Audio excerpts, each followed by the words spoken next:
right, good morning, board members. The time is now 8:05. Sorry, we're getting a little bit late start here. I do call to order the DuPage County Finance Committee regular meeting for Tuesday, October 28th, 2025. A quorum of members is physically present. Then we do roll call after. We can do that. Okay. I will entertain a motion to permit those members not physically present due to personal illness or disability, employment purposes, or the business of the board, family, or other emergency, or unexpected child care obligations to participate by video or teleconference. Do I have a motion? Motion is second. All those in favor? Aye. Opposed? Motion carries. Welcome, member DeSart. Thank you. Okay. Roll call then. Member Cahill, Member Childress, Member Covert, Here. Member DeSart, Here. Member Eckhoff, Member Evans, Member Galassi, Member Garcia, Here. Member Heather, Member Honig, Member Krajewski, Member LaPlante, Member Martinez, Member Ozag, Member Schwarzy, Member Tornatori, Member Yu, Here. and Member Zay. Okay, public comment. I think we do have some public comment here today. I'm going to call up the speakers. The first person is Steve Coleman.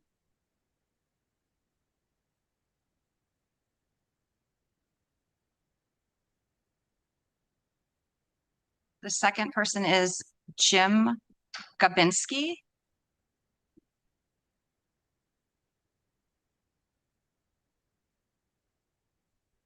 For that, I'm reading on behalf of Steve Coleman. My name is Stephen Coleman, and I've been employed with the county for over 36 years. I'm writing you to appeal for additional funding for both more staff and to adequately compensate current staff. This job was very difficult when I began, but for many reasons has become increasingly so in recent years. Most people do not like to think about death, thus there is very little interest in what deputy coroners and the coroner's office really do. It is only when individuals experience personal loss that they can get to see firsthand what we do. Even then, they only see the parts of the job we think they can handle. At its worst, our job routinely forces us to deal with homicide victims, deaths of children, accidental deaths, suicides, unidentified decedents, and decomposed bodies. I do not want to go into the gory details of these investigations, but you're welcome to join us while we pick up body parts off railroad tracks or examine a person who's been dead in their home or forest preserve for a month or two. At its best, our job still exposes us to family members. Up a little bit, just a little bit. Oh, okay. Thank you. At our best, our job still exposes us to family members who are experiencing the worst day of their lives. This does not occur every now and then. It happens with each and every call we take. When I started in this office, we worked 24-hour shifts. Deputy coroner's pay was comparable to sheriff's deputy pay at that time. Following 9/11, the country took a more in-depth look at what first responders were forced to deal with daily. This, along with a great number of first responders choosing to leave the field, forced federal, state, and local jurisdictions to increase pay for police and fire personnel. As usual, nobody wanted to think about death, so the coroner's office got left behind. When I started, we did not live in a 24-hour world. Today, stores are open 24 hours a day, and an increased percentage of the working population work either second or third shift. With the increased number of people awake during the night brings an increased number of deaths being discovered and brought to this office's attention during these off hours. This has required a great shift in office staffing. It is my understanding that since that time, our caseload has nearly doubled, and we have added only one additional deputy coroner. First responders are typically staffed for worst case scenario while always hoping for the best. We are forced to staff for best case scenario and hope for a miracle.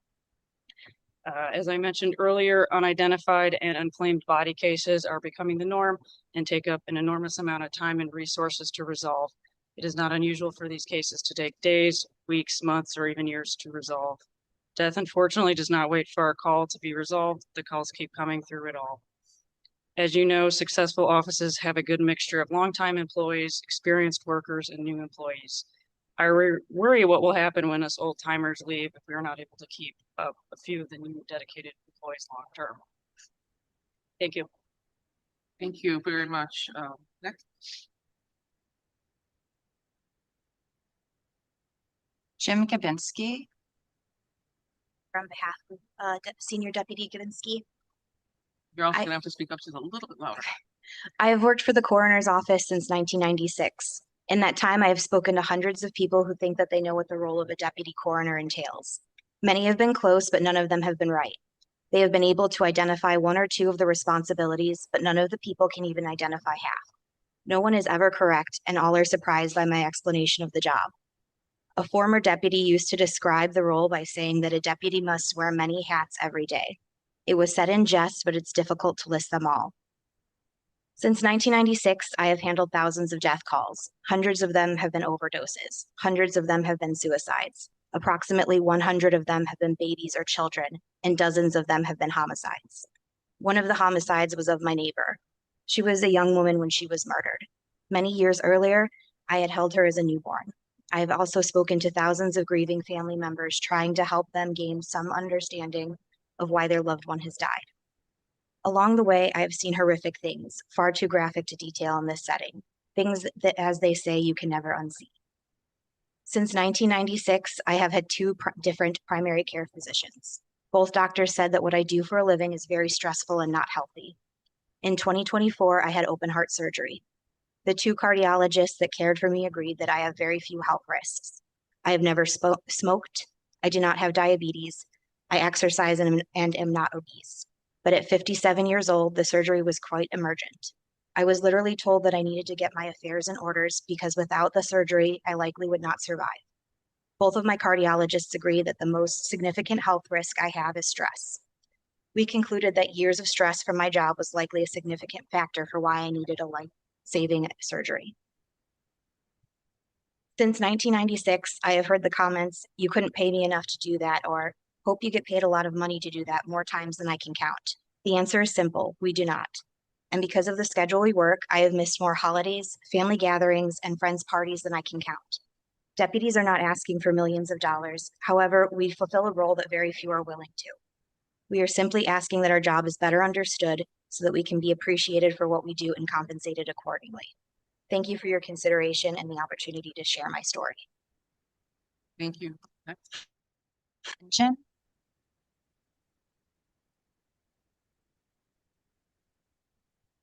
Did you speak? Someone else? My name is Taylor Bangan and I've been employed at the coroner's office. I'm sorry. I think you already spoke. Everyone just gets one. Oh, I'm sorry. opportunity I to spoke on remain. behalf of Steve.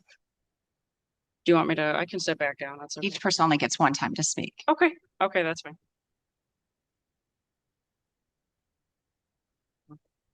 Speak on. We had, thank you so much for your comments. There were no public comments online. We're gonna, Chairwoman's remarks, we're gonna move right to the business of the day. May I get a motion for the approval of the minutes of 25-2569 Finance Committee regular meeting Tuesday, October 14, 2025. Who motioned? Member Heather, who seconded? Member Childers, all in favor? Aye. Any opposed? Motion carries. We have budget transfers. May I get a motion to approve 25-2599 transfer of funds from mileage expense to IT equipment capital lease in the amount of $365 to pay for the Toshiba invoices for the Regional Office of Education. We had a motion by, I believe, Member Childress, second by Member Galassi. Any discussion on this? All in favor? Aye. Motion carries. May I get a motion to approve 25-2600 budget transfers 10/28/2025 for various companies and accounting units. We get a motion by Member Childress, second by Member Yu. Any discussion on this item? All those in favor? Aye. Motion carries. Moving on to procurement requisitions, and I turn it over to Vice Chair Cahill.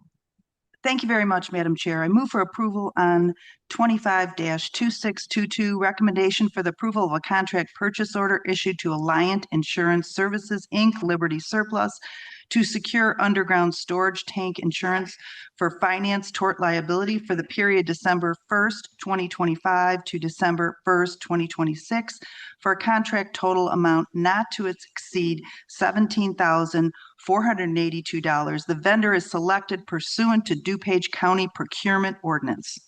A motion by Vice Chair Cahill, second by Member Galassi. Is there any discussion on this item? All those in favor then? Aye. Opposed? Motion carries. Thank you. I move for approval on FIP 0012-25, recommendation for the approval of a contract purchase order issued to Alliant Insurance Services Coalition to secure cyber liability insurance for the county for finance tort liability for the period December 1st, 2025 to December 1st, 2026, for a contract total amount not to exceed $137,191, vendor selected pursuant to DuPage County Procurement Ordinance. A motion by Vice Chair Cahill, second by Member Galassi. Is there any discussion on this item? All those in favor then? Aye. Opposed? Motion carries. Thank you. I move for approval on FIP 0013-25, recommendation for the approval of a contract purchase order issued to Alliance Insurance Services to secure excess liability insurance for the county and the health department for finance tort liability for the period December 1st, 2025 to December 1st, 2026, for a contract total amount not to exceed $1,049,048. Vendor selected pursuant to DuPage County Procurement Ordinance. Got a motion by Vice Chair Cahill, second by Member Heather. Any discussion on this item? All those in favor then? Aye. Opposed? Motion carries. Thank you. I move for approval on FIP 0014-25, recommendation for the approval of a contract purchase order issued to Alliant Insurance Services to secure property insurance for the county and the health department, for the finance department, for the period December 1st, 2025 to December 1st, 2026, for a contract total not to exceed $397,747. Vendor selected pursuant to DuPage County Procurement Ordinance. A motion by Vice Chair Cahill, second by Member Yu. Is there any discussion on this item? All those in favor then? Aye. Motion carries. Thank you. I move for approval on FIP 0015-25, recommendation for the approval of a contract purchase order issued to Alliance Insurance Services to secure excess workers' comp insurance for the county and the health department for finance tort liability for the period December 1st, 2025 to December 1st, 2026, for a contract total amount not to exceed $202,996. Vendor selected pursuant to DuPage County Procurement Ordinance. A motion by Vice Chair Cahill, second by Member Covert. Any discussion on this item? All those in favor then? Aye. Opposed? Motion carries. Thank you. I move for approval on FIP 0010-25, recommendation for the approval of a contract purchase order to Rockview, Sco and Conley LLC to provide consultation services related to collective bargaining matters for labor negotiations for the county board for the period from December 1st, 2025 through November 30th, 2026, for a contract total amount not to exceed $150,000. Other professional services not suitable for competitor bid, vendor selected pursuant to DuPage County Code. Motion by Vice Chair Cahill, second by, I believe, Member Yu, Member Galassi. Any discussion on this item? All those in favor? Aye.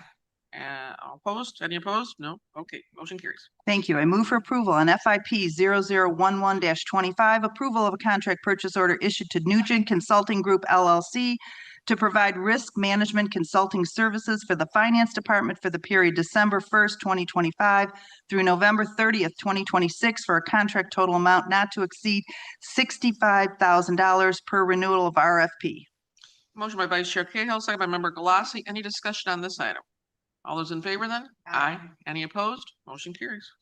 Thank you. I move for approval on FIR 0186-25, amendment to resolution FIP 0011-25, issued to Nugent Consulting Group LLC to provide risk management consulting services for the finance department for a one-time price increase of the hourly rate of $205 to $210.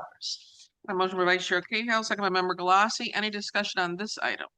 All those in favor then? Aye. Motion carries. Moving on to, thank you, Vice Chair Cahill. Moving on to Economic Development and Member Yu. Thank you, Madam Chair.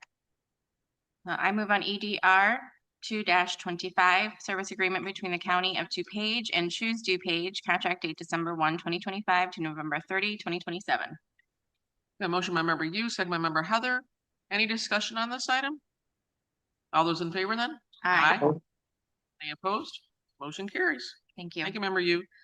Moving on to Human Services, member Schwartz is not there. I am up here. So we're gonna have to turn this over to Vice Chair Cahill again. Sorry.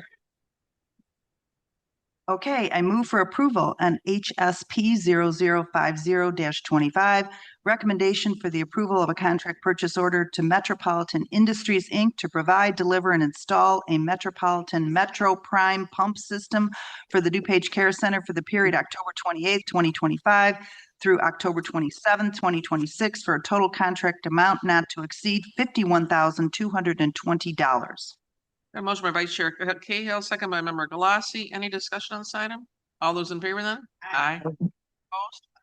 Motion carries. Thank you. I move for approval on HSP 0051-25, recommendation for the approval of a contract purchase order to Valdez Supply to furnish and deliver restroom tissue, paper towels, and facial tissue as needed for the DuPage Care Center for the period December 1st, 2025 through November 30th, 2026 for a contract total not to exceed $69,000 per bid renewal. And a motion by member, Vice Chair Cahill, second by member Galassi. Any discussion on this item? All those in favor? Aye. Opposed? Motion carried. Thank you. I move for approval on HSP 0052-25, recommendation for the approval of a contract purchase order to Airgas USA LLC to provide liquid portable oxygen for the residents of the DuPage Care Center for the period December 1st, 2025 through November 30th, 2026 for a contract total amount not to exceed $50,000 under bid renewal. Motion by Vice Chair Cahill, second by member Galassi. Any discussion on this item? All those in favor then? Aye. Any Aye. opposed? Motion carries. Thank you. I move for approval on HSP 0053-25, recommendation for the approval of contract purchase order to Cisco Chicago, Inc. to provide primary food, supplies, and chemicals for the DuPage Care Center for the period of December 1st, 2025 through November 30th, 2026 for a contract total amount not to exceed $1,363,363.20 under bid renewal. Motion by Vice Chair Cahill, second by member Heather. Any discussion on this item? All those in favor then? Aye. Any opposed? Motion carries. Thank you. I move for approval on HSR 0018-25, DuPage Care Center rate increase to increase the per patient day charges last fixed by resolution HSR 0018-24 approved October 22nd, 2024 from $468 per day to $487 per day for standard custodial care and from $487 per day to $506 per day for Alzheimer's special care and from $668 per day to $695 per day for post-acute care and $400 per day for respite care effective December 1st, 2025. Motion by Vice Chair Cahill, second by member Galassi. Any discussion on this item? All those in favor then? Aye. Any opposed? Motion carries. Okay, thank you, Vice Chair Cahill, for stepping in again. Moving on to Judicial and Public Safety and member Evans. Thank you, Madam Chair. I move on JPSP 46-25, recommendation for the approval of a contract to Adriana T. Anderson of the law firm of Anderson Attorneys and Advisors LLC to provide professional services as a child protection GAL attorney assigned to juvenile cases for the period of November 1st, 2025 through October 31st, 2026 for a contract total amount not to exceed $42,000. Got a motion by member Evans, second by member Yu. Any discussion on this item? All those in favor then? Aye. Any opposed? Motion carries. Thank you, Madam Chair. I move on JPSP 47-25, recommendation for the approval of a contract purchase order to Safeware Inc. for the purchase of a tethered drone for the Sheriff's Office for the period of October 28th, 2025 through October 27th, 2030 for a contract total not to exceed $67,892.25. Okay, we've got a hand up. I see that. Okay, we've got a motion by member Evans, second by member Zay, and a question by member Desart. Thank you, Madam Chair. The law states that there must be policy for this law if for law enforcement to use drones. So last week, thank you so much to the sheriff's office. We received, after the JPS meeting, the committee received policy 606. So there is policy regarding drones. The Illinois policy says that the policy must be, I'm saying policy a lot, aren't I? Must be posted publicly. And I just wanted to ask, I couldn't find it posted publicly. Is it just not up yet, or will it be up soon, or will it be up after the purchase? What's the thought on that? Is there anyone from the sheriff's office online? Deputy Chief Bill is here. Can you hear me? Yeah, thank you. Yes, we will post it pursuant to the law. I'm sorry? We will post it pursuant to the law, yes. And when is that? As soon as we have a drone that requires us to post it for the law. Okay, thank you. Also, we had some comments, public comments about people were concerned with privacy issues. So law enforcement may not use drones to surveil activities, conduct warrantless searches, etc. So, so I just wanted to address that to the folks who wrote in. I'm sorry? I wasn't aware there were public comments. I was told there was no relevant public comment on this. But we are an elected official who does follow the law. I don't believe we've had any issues with this office following the law, and we will continue to follow the law. Yeah, I'm just asking about a timeline. When does the law say we have to post it? I don't know that the law says a specific date that we need to have this posted, but Oh, I'm sorry. I thought you just said that you would post it pursuant to the law. I said when we have a drone that requires us to have this posted, we will post it. Right now, we don't have that drone. I will check with legal counsel to see when we have to have this posted and what form we have to have it posted in. Madam Chair, thank you. I didn't mean for this to be a divisive conversation with Billadu. I don't know why it appeared so. I just had questions about when it would be posted because people have asked me when the policy would be posted. Thank you, Chair. You're welcome. Thank you, Chief Builder. Okay, any other discussion on this? Member Zane? Thank you, Madam Chair. You know, I don't think it was divisive. I think the sheriff's office is explaining they don't have a drone, so they don't have a policy up. When they get the drone and when they do it, they'll put the policy up. If anybody's been to any events, all the municipalities that have it, I go to Bloomingdale and they've got big signs up that says this is being surveilled, they'll do whatever. So I am sure when the sheriff uses the drone and when they get a drone, they will follow the policy like everybody else does. But they don't have to post it because we don't have a drone. Right. And the office said as soon as we get the drone, they will find out what they have to do and they will follow the policy and the rules and the laws of the state of Illinois. Thank you. Thank you. Comment? Yes, I'm gonna let member you go first and we'll come back to you, member to start. Thank you, Madam Chair. I actually spoke with Under Sheriff Moore yesterday, and he did tell me that there is a coordinator for this drone policy and who is a licensed drone pilot, and that is Corporal Merkvika. So clearly they're already working on making sure that the drone policy is up to date. And I don't know if they're gonna post it or when they're gonna post it, but Corporal Merkvika is the actual coordinator. So I think we should be reaching out to the coordinator if there are any other further questions. But I appreciate Member Desart's questions. Thank you. Okay, thank you, member you. Member to start? Yeah, just in comment to members, when I asked my question, I clearly asked if part of that was after you purchased the drone. So I clearly put that in my comments. And so I'm not sure where the conversation steered wrong, but I clearly asked if the policy was to post it after the drone was purchased. Thank you. Okay. Any other comments on the drone? All in favor then? Aye. Aye. Any opposed? Motion carries. Thank you very much. Moving on to Public Works and member Childress. Thank you, Madam Chair.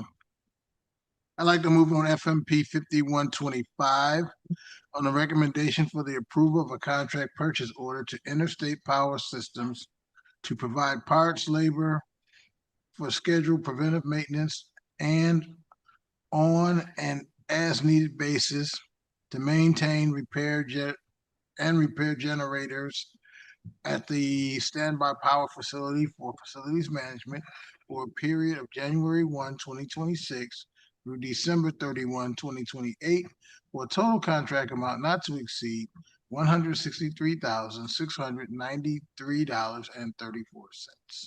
A motion by member Childers, second by member Covert. Any discussion on this item? All those in favor? Aye. Any opposed? Motion carries. Thank you, Madam Chair. I'd like to move on PWP 3025 on the recommendation for the approval of a contract to Sutton Ford for a F-350 4x4 super chassis cab with the service body attachment for Public Works for a period of October 28, 2025 to June 30, 2026, for a total contract amount not to exceed $80,767. We got a motion by member Childers, second by member Galassi. Any discussion on this item? All those in favor? Aye. Any opposed? Motion carries. Thank you, Madam Chair. I'd like to move on FMP 3125 on the recommendation for the approval of a contract to Curry Motors Fleet for a Ford F-150 4x4 Super Crew cab and a Ford Explorer 4x4 for Public Works for a period of October 28, 2025 to June 30, 2026, for a total contract amount not to exceed $83,477. Motion by member Childers, second by member Zay. Any discussion on this item? All those in favor? Aye. Any opposed? Motion carries. Thank you, Madam Thank Chair. you, member Childers. Moving on to transportation and member Ozark. Thank you, Madam Chair. First, I'd like to move to discharge the Transportation Committee as to agenda item 7E1, an amendment to an agreement between DuPage and Pace. We're gonna motion a second. Is it 7E1 or 7F?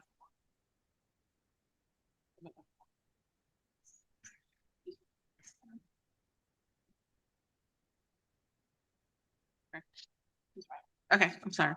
Okay, so all in favor of the Aye. discharging? Thank you. Any opposed? Yeah. Actually, 7F1. Okay, that's what I thought. Okay, just want to make sure it's clear on the record that we're discharging for 7F1. Thank you. Okay. Okay, that's been discharged. I'll give it back to you. Okay, I move for approval of item 25, 26, 23, amendment to DTR 4224, agreement between the County of DuPage, Illinois and Pace for establishment of a pilot rideshare access program for the Willowbrook Hinsdale Lake Terrace neighborhood. Excuse me, estimated county cost $500,000. Got a motion by member Ozog, second by member Childress. Any discussion on this item? All in favor? Aye. Any opposed? Motion carries.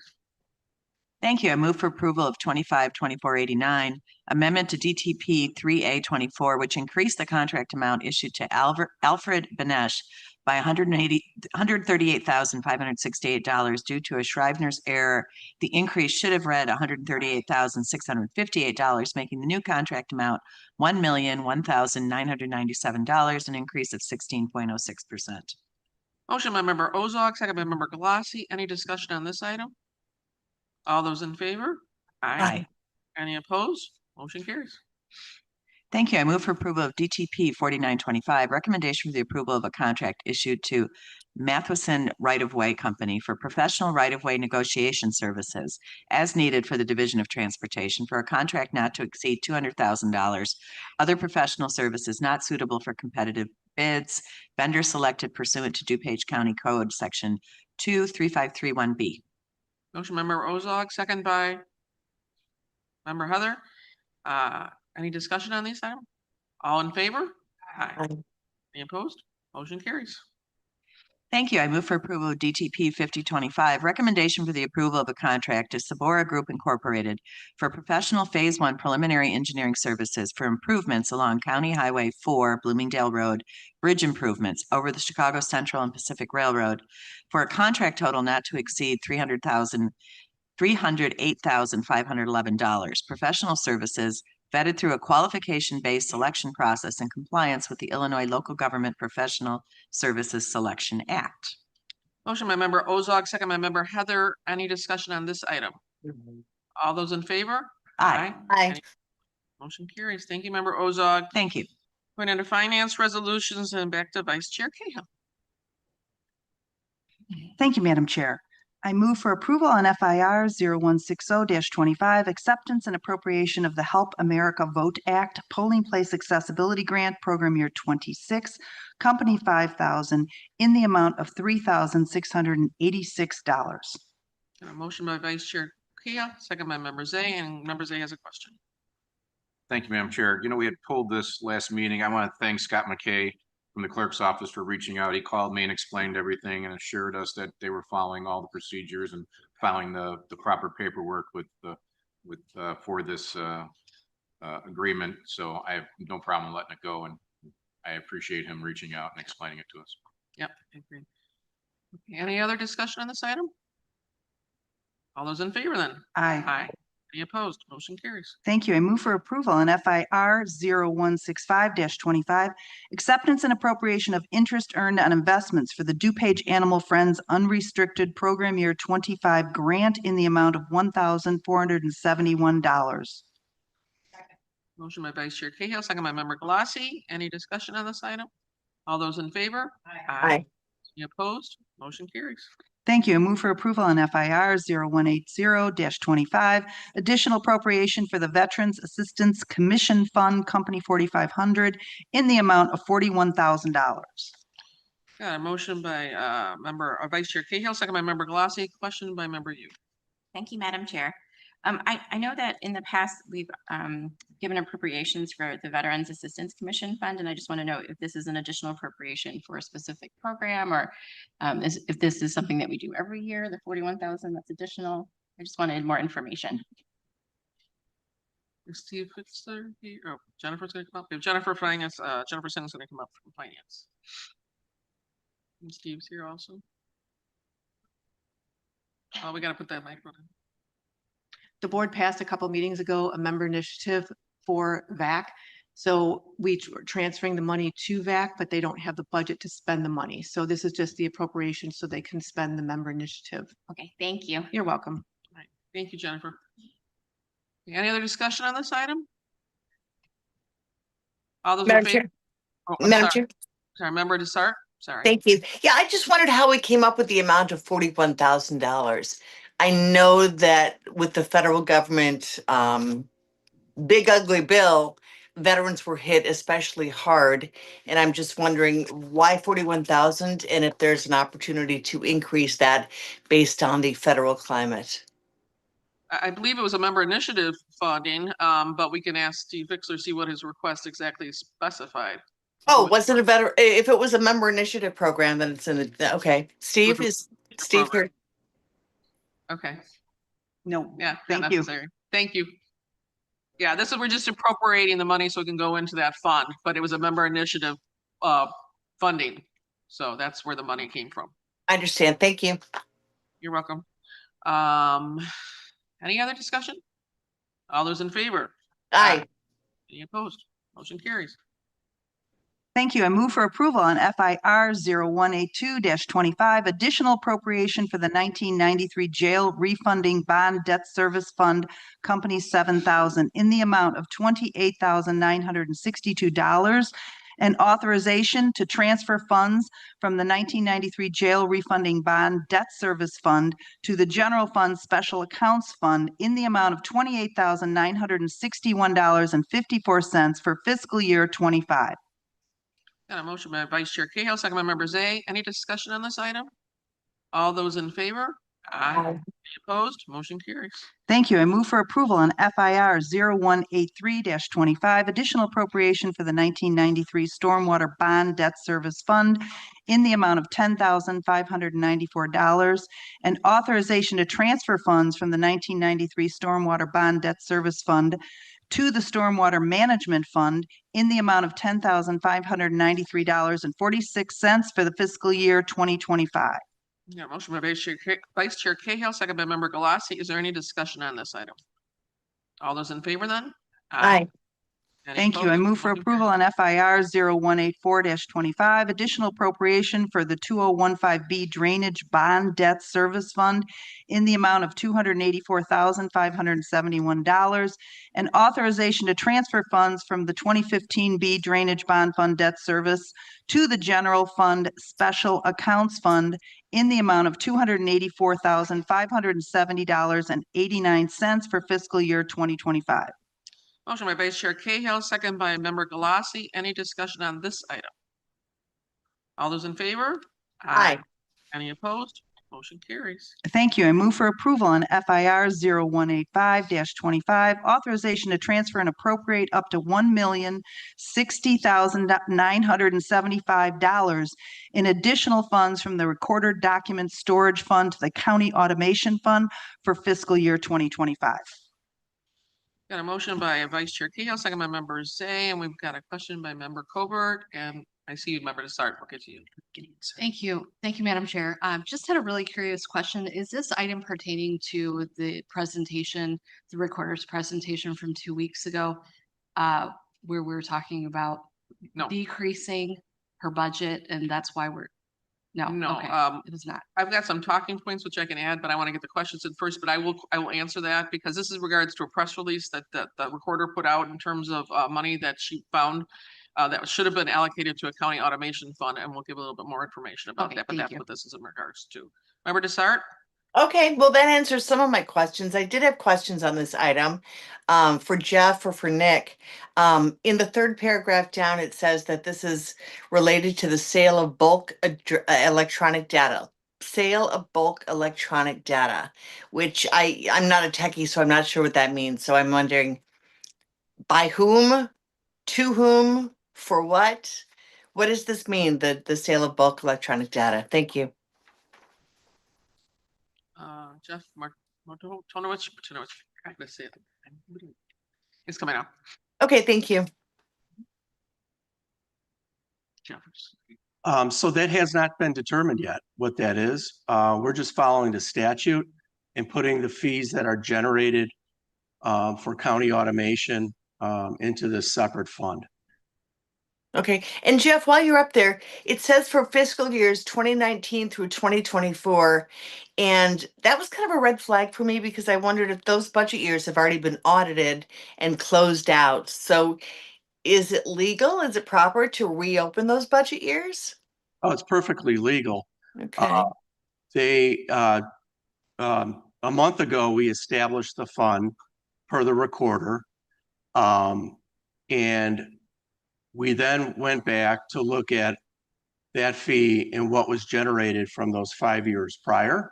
So we calculated that fee or the amounts from those prior fiscal years. There was a reserve built up in the dock storage fund, and part of that was the fee that was generated. So now we're just going back and transferring that money in the new county automation fund. And it'll be recorded from a transfer out of the dock storage fund and a transfer into the new county automation fund for that dollar amount.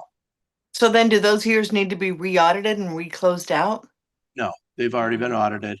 The Baker Tilly has opined that this resolution is okay to do. Okay. All right. Another question, just the semantics of this, the third paragraph at the bottom. I know I don't see that you have it there, but it says the need to provide an additional appropriation in the amount of and up to creates an emergency.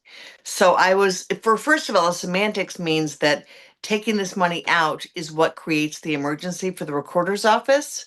Am I not reading that correctly? This will create an emergency? No. Or this is being taken out because of an emergency? No. I can address just that aspect of it. I want Jeff to address the financial, but that statutory language, whenever we make an additional appropriation, we have to find that it creates an emergency, and this board and other boards use that term loosely because it's the only way to make budget transfers and to appropriate money differently after the budget has been passed. Oh, gotcha. Okay, so Barb, thank you for that because I did look up the Counties Act, Budget Division, which is where this wording apparently came from based on this document. And I'm looking at this Budgets Act, Illinois Counties Budget Act. And I don't see, all of this budget information on the act is pretty standard stuff. Like you have to come up with a budget and, spend the budget. And none of these items spoke to an emergency. So you're answering the question that the word emergency is just standard language? And there's no emergency is what you're reassuring us there's no emergency. There's a legal emergency to make the transfer. It's I think it's 5//6-1003 is the statute. It requires 2/3 of the board to vote on it for any type of additional appropriation or budget transfer. Oh, so this vote today needs a 2/3 vote or not? That's correct. Oh, okay. I didn't know that. All right, those are my questions. Thank you, Jeff. Thank you, Barb. Thank you very much, Start. And did you have something yet or no? Okay. And just so we're clear on what has happened with this, in case I think everybody's pretty clear that on July 27th or June 27th, actually, the recorder's office notified finance that they're literally there should have been the money being put into a fund called the County Automation Fund. So I want to thank the recorder for letting us know that that's something that should have been done since 2019. So a previous recorder should have been telling the finance department. So I want to thank the recorder for bringing it up to the finance's attention and to all of our attention. So we are now following the state statute. And I want to thank our finance team for responding quickly and completing the necessary paperwork to move these funds. So the resolution is going to move the funds that were previously recorded in the document storage fund to the County Automation Fund. And as the recorder stated in her press release, she and her team reviewed the statute, consulted with legal counsel, and confirmed that the funds must be transferred to the County Automation Fund, which we are doing with this. So just so we're clear, if there's any other questions, please let me know. Otherwise, all in favor? Aye. Any opposed? Motion carries. Moving on. Thank you. I move for approval on FIR 0187-25, intergovernmental agreement between the County of DuPage and the Township of Winfield for the use of ARPA interest funds for various township building improvements in the amount of $14,064. Got a motion by Vice Chair Cahill, second by Member Zay, and a question by Member Zay. Thank you, Madam Chair. I just want to thank the chair for bringing this forward.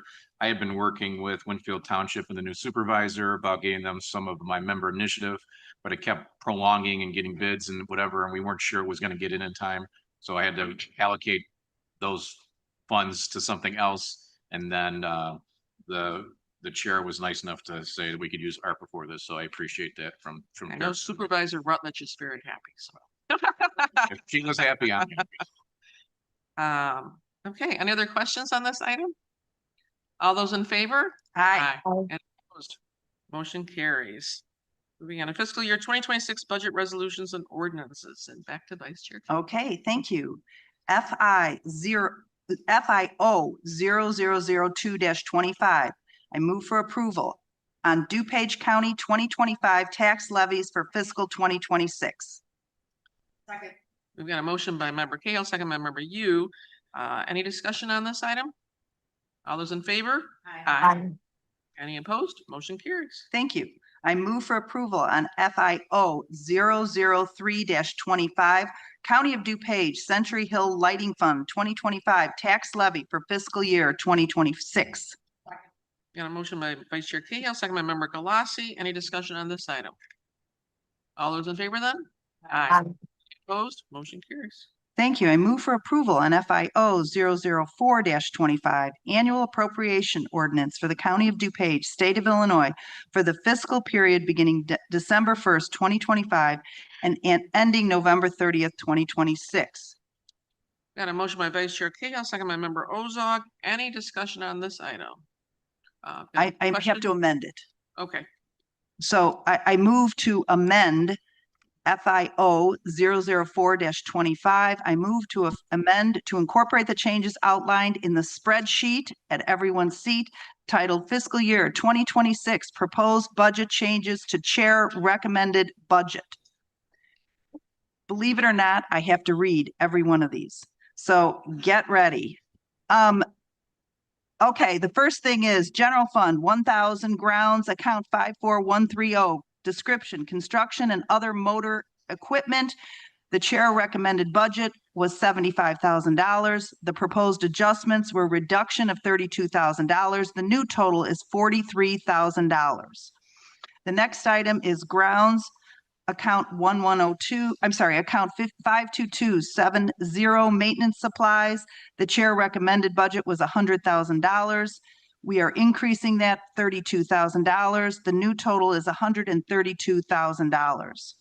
The third item is finance, account 50000, regular salaries. The chair recommended was originally $2,237,684. The proposed adjustment is a reduction of $23,000 for a new total of $2,214,684. The next item is finance, account 50040, part-time.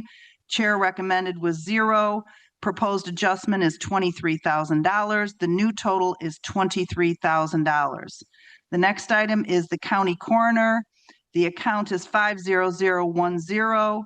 The description is overtime. The chair recommended was $100,000. The reduction is $45,000. The new total is $55,000. The next item is county coroner, account number 50030. The description is per diem stipend. The chair recommended is $0. The proposed adjustment is $45,000. The new total is $45,000. Next item is Regional Office of Education, account 46003-0004. Description, ROE funded salary reimbursement. Chair recommended budget was $0. The proposed adjustment is $6,000. The new total is $6,000. The next item is Department Regional Office of Education, account 50000, regular salaries. Chair recommended $867,814. Proposed adjustment is an increase of $6,000. The new total is $873,814. That was all the general fund. Now we move on to ARPA. The next item is ARPA, account 41004-004, other federal reimbursement. The chair recommended was $13,995,931. The proposed adjustment is $75,000. The new total is $14,070,931. The next ARPA item is account 53820-0000. The description is grant services. The chair recommended is $2,306,000. The proposed adjustment is $75,000. The new amount increases $2,381,000. That's for tourism program. The next one is ARPA. The account is 57001-0172, transfer out of DuPage sustainability. Chair recommended originally was $0. Proposed adjustments $1 million. The new total is $1 million for food insecurity. Moving on to building and zoning. Building and zoning, account 52200, wearing apparel. The chair recommended was $5,000. The proposed adjustment is $9,900 for a new total of $14,900, which is a new state law. The next is building and zoning, account 53600 for dues and memberships. Chair recommended was $4,000. Proposed adjustments $25,100. New total $29,100. A new state law. Building and zoning, again, 53,610 is the account. Instruction and schooling. Chair recommended 7,500. Proposed adjustments 32,800. New total 40,300. Last, building and zoning, account 53828, contingencies. Chair recommended 20,500. Proposed adjustment, $17,200. New total, $37,700 for a new state law. The next area is DuPage Sustainability Initiative. Food insecurity, account 47001-0105, transfer in ARP fund. The original amount was $0. The proposed adjustments was $1 million. The new total is $1 million. It's a transfer from ARPA. Food insecurity, account 53820, grant services. Chair recommended was $0. Proposed adjustment is $1 million. New total $1 million for food insecurity. Moving on to the DuPage Care Center.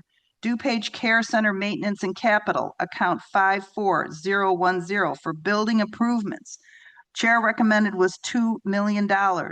Proposed adjustment, $7,231,483. New total, $9,231,483. This is to account for architectural and engineering design and professional construction, which was awarded after budget submission. Moving on to the County Infrastructure Fund. County Infrastructure, account number 54010, building improvements. Chair recommended $9,625,625. Proposed adjustment, $4,387,769. New total, $14,013,394. Additional dollars needed for various infrastructure projects for fiscal year 2026.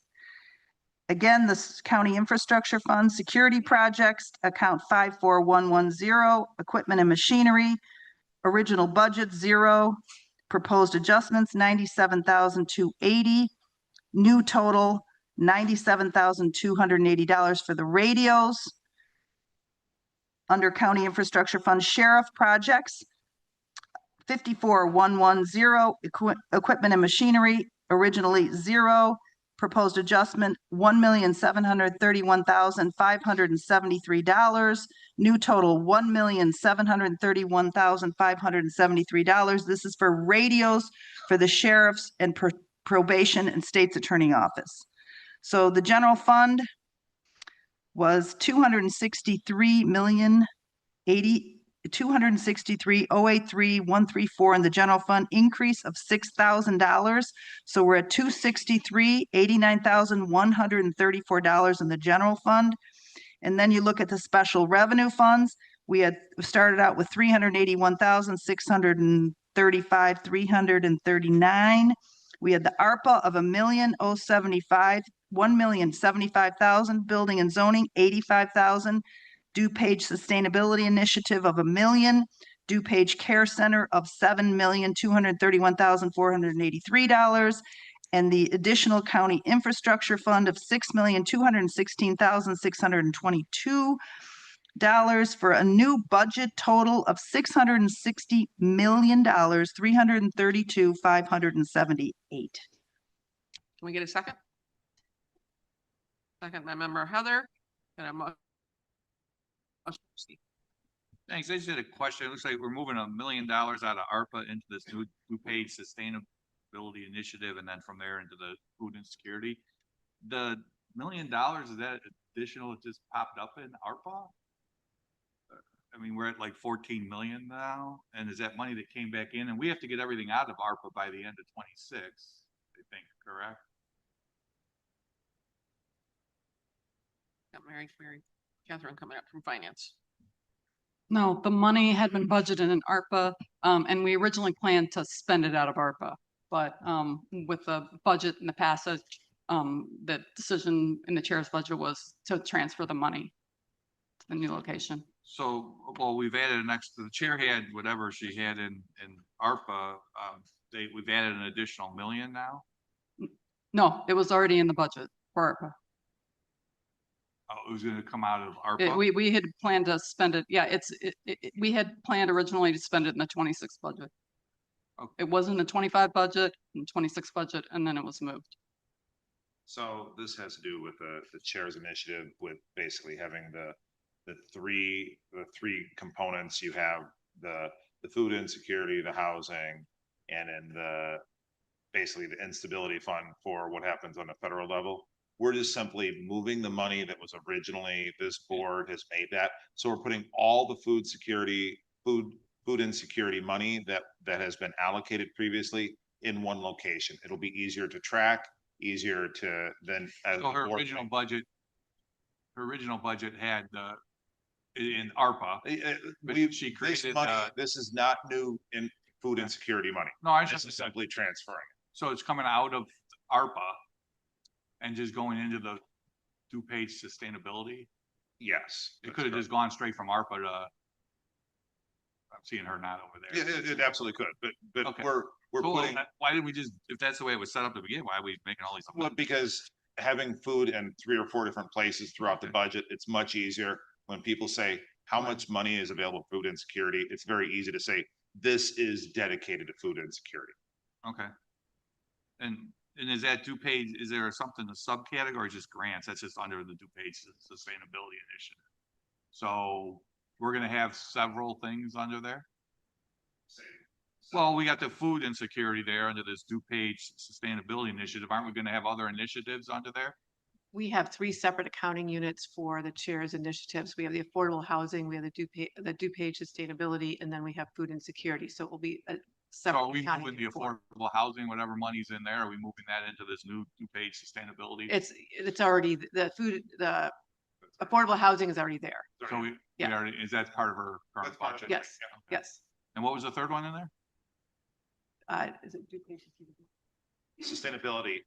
So that was, if you remember, with the uncertainty on the federal level, she recommended money be set aside for, WorkNet, community services, in case if it's needed, depending on what the federal budget cuts are. So all those monies that are all over the place, are they all in there too? They're all as part of this fund, so that you have it. So we use those in there as part of the current budget? That's correct.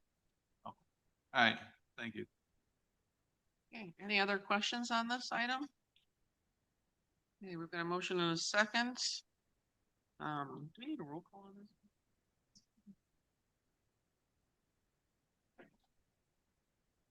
I don't know.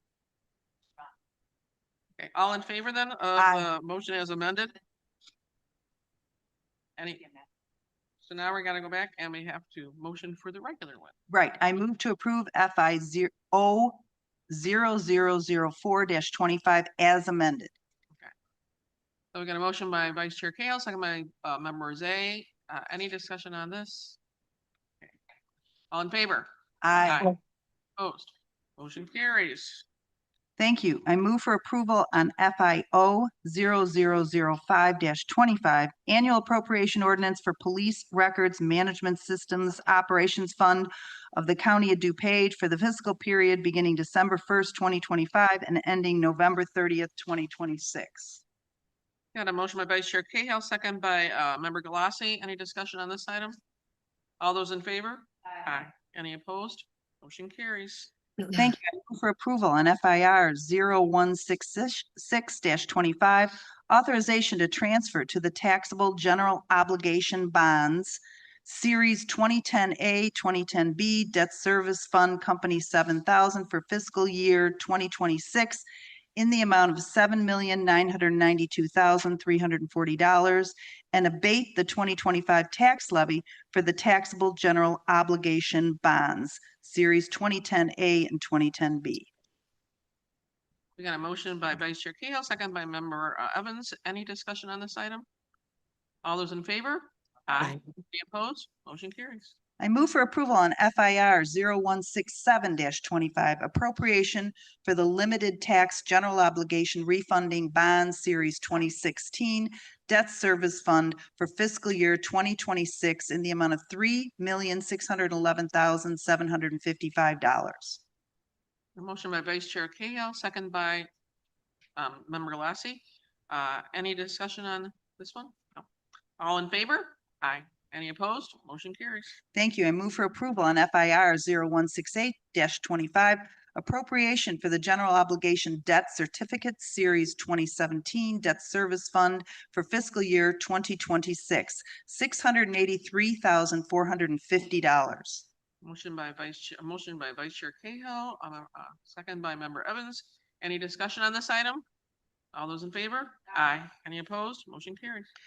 I move for approval on FIR 169-25, appropriation for the general obligation limited tax certificates of indebtedness series 2009 debt service fund for fiscal year 2026, $142,460. Motion by Vice Chair Cahill, second by Member Galassi. Any discussion on this item? All those in favor? Aye. Any opposed? Motion carries.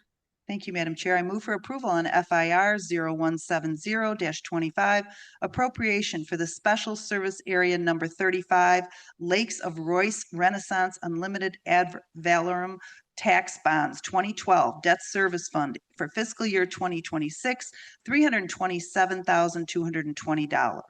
Motion by Vice Chair Cahill, second by Member Zay. Any discussion on this item? All those in favor? Aye. Any opposed? Motion carries. Thank you. I move for approval on FIR 171-25, appropriation for the Special Service Area Number 37, York Center for fiscal year 2025, $94,453. Got a motion by Vice Chair Cahill, second by Member Galassi. Any discussion on this item? All those in favor? Aye. Any opposed? Motion carries. Thank you. I move for approval on FIR 172-25, authorization to transfer funds from the General Fund to Tort Liability Fund for fiscal year 2026, up to, but not to exceed $500,000. Motion by Vice Chair Cahill, second by Member Galassi. Any discussion on this item? All those in favor? Aye. Any opposed? Motion carries. Thank you. I move for approval on FIR 173-25, authorization to transfer funds from the General Fund to DuPage Sustainability Initiative Fund for fiscal year 2026, up to, but not to exceed $1 million. Motion by Vice Chair Cahill, second by Member Yu. Any discussion on this item? All those in favor? Aye. Any opposed? Motion carries. Thank you. I move for approval on FIR 174-25, authorization to transfer funds from the General Fund to DuPage Care Center Fund for fiscal year 2026, up to, but not to exceed $3,100,000. Motion by Vice Chair Cahill, second by Member Zay. Any discussion on this item? All those in favor? Aye. Any opposed? Motion carries. Thank you. I move for approval on FIR 175-25, authorization to transfer funds from the General Fund to Stormwater Management Fund for fiscal year 2026, up to, but not to exceed $3,057,110. Motion by Vice Chair Cahill, second by Member Zay. Any discussion on this item? All those in favor? Aye. Any opposed? Motion carries. Thank you. I move for approval on FIR 176-25, authorization to transfer funds from the General Fund to the County Infrastructure Fund for fiscal year 2026, up to, but not to exceed $1 million. Motion by Vice Chair Cahill, second by Member Galassi. Any discussion on this item? All those in favor? Aye. Any opposed? Motion carries. Thank you. I move for approval on FIR 177-25, approval of fiscal year 2026 headcount. Motion by Vice Chair Cahill, second by Member Galassi. Any discussion on this item? All those in favor?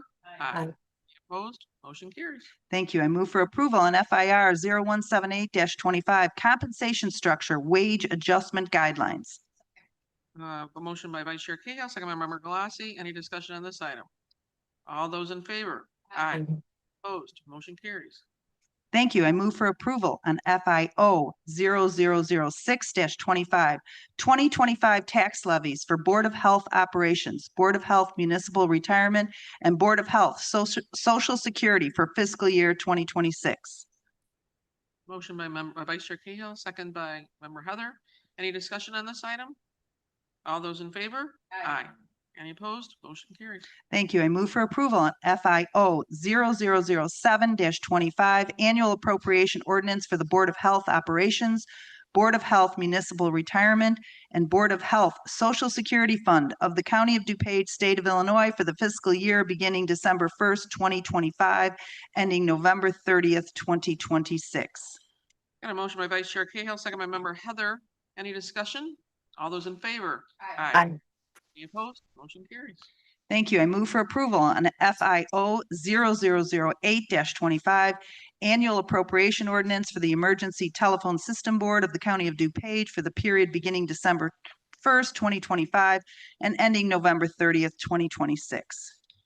Motion by Vice Chair Cahill, second by Member Yu. Any discussion on this item? All those in favor? Aye. Any opposed? Motion carries. Thank you. I move for approval on FIR 0179-25, authorization to transfer funds from the general fund to the Veterans Assistance Commission for fiscal year 2026 up to, but not to exceed, $864,000 and not 864009. Okay, motion by Vice Chair Cahill, second by Member Zay. Any discussion on this item? All those in favor? Aye. Any opposed? Motion carries. Thank you. I move for approval on FIO 0009-25, annual appropriation ordinance for the Veterans Assistance Commission, State of Illinois for the period December 1st, 2025 and ending November 30th, 2026. A motion by Vice Chair Cahill, I think a second by Member Ozog. Any discussion on this item? All those in favor? Aye. Any opposed? Motion carries. Thank you. I move for approval on 25-2554, approval of the fiscal year 2026 financial plan. You can view the financial plan by visiting DuPageCounty.gov. Okay. Motion by Vice Chair Cahill, second by Member Heather. Any discussion on this item? All those in favor? Aye. Any opposed? Motion carries. Thank you, Vice Chair Cahill. You're still not done though. I'm sorry. Okay, I move to receive and place on file for informational A, payment of claims, B, county board resolutions. Okay, motion by Vice Chair Cahill to receive and place on file, second by Member Yu. Any discussion on these items? All those in favor then? Aye. Any opposed? Motion carries. Thank you so much, Vice Chair Cahill. Get a drink of water. Moving on to discussion, and I'm going to ask our Coroner Judith Lucas, to come up for a budget discussion, please. And we got it up there. Great. And we've got your slides up on the screen for you. Good morning, everyone. Excuse me, allergy season.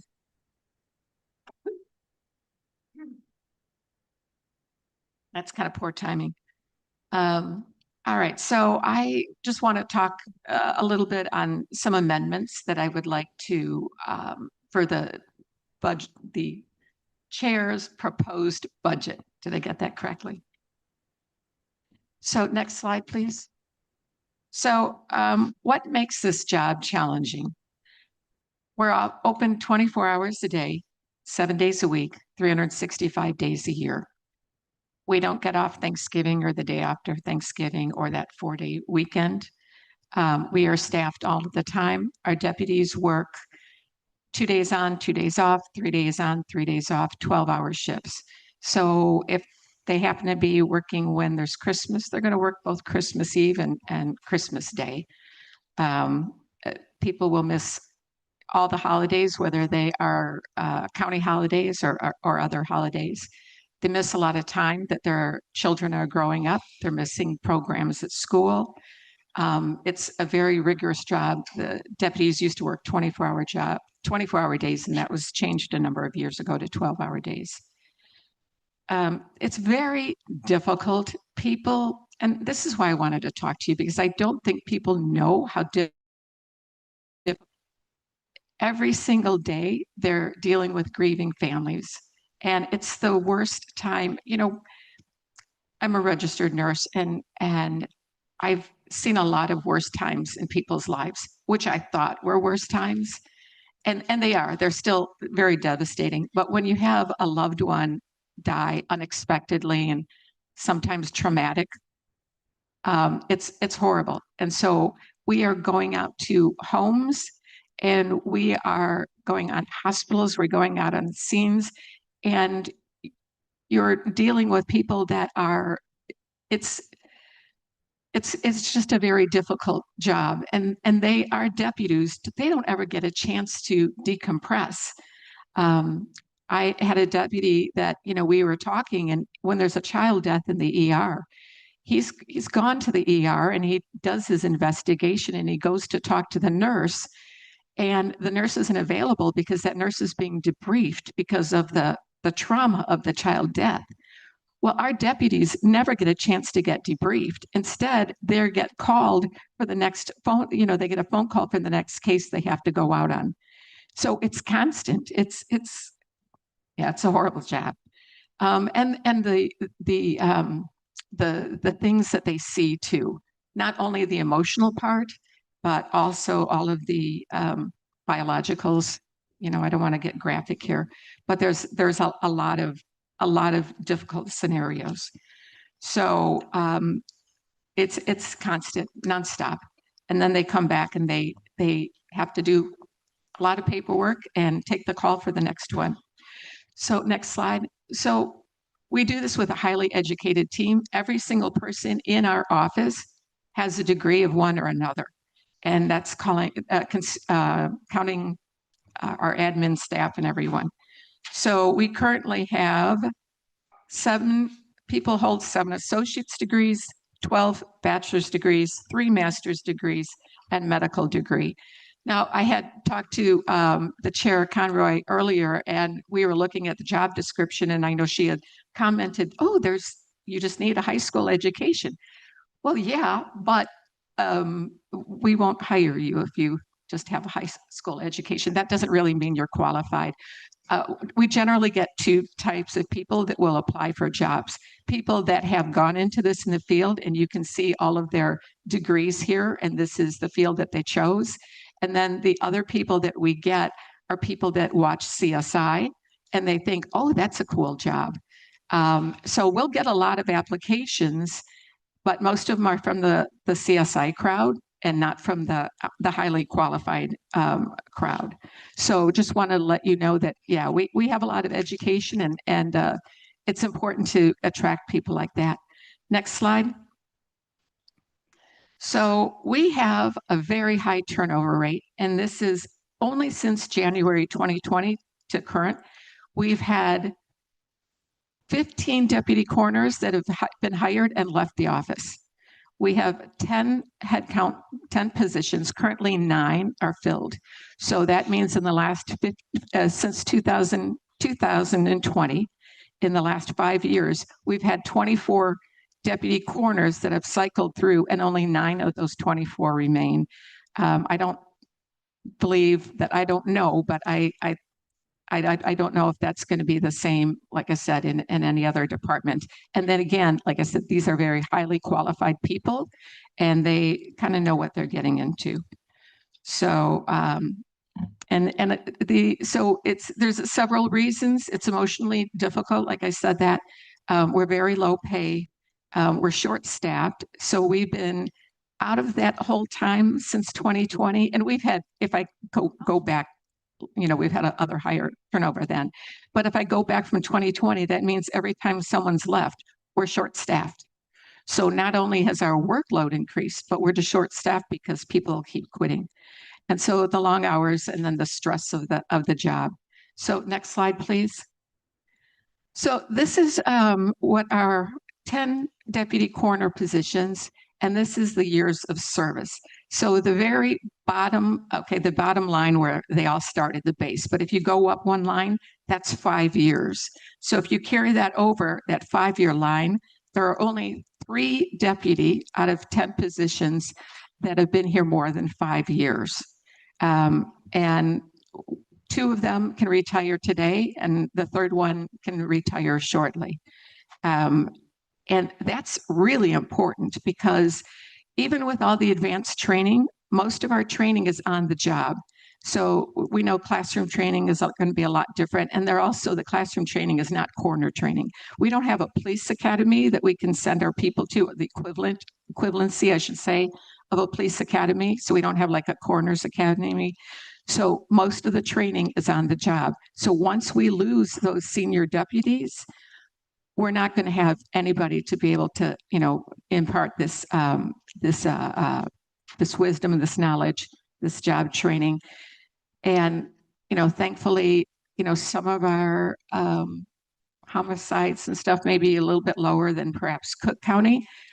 But even though we're lower, every single one is extremely important. And we need well-qualified, well-trained deputies to go out there. So this is why we need to have some longevity. We need to keep people. Next slide.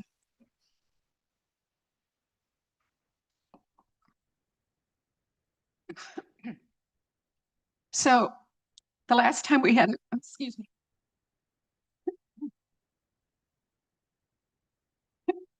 I would probably spit it out when I'm talking. Like I said, it's allergy season.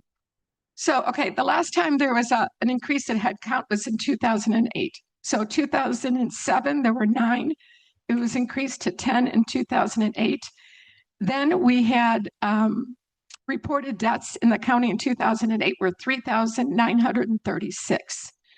And since then, since the last head count, we've had 6,542 reported deaths. So what does that mean, reported deaths?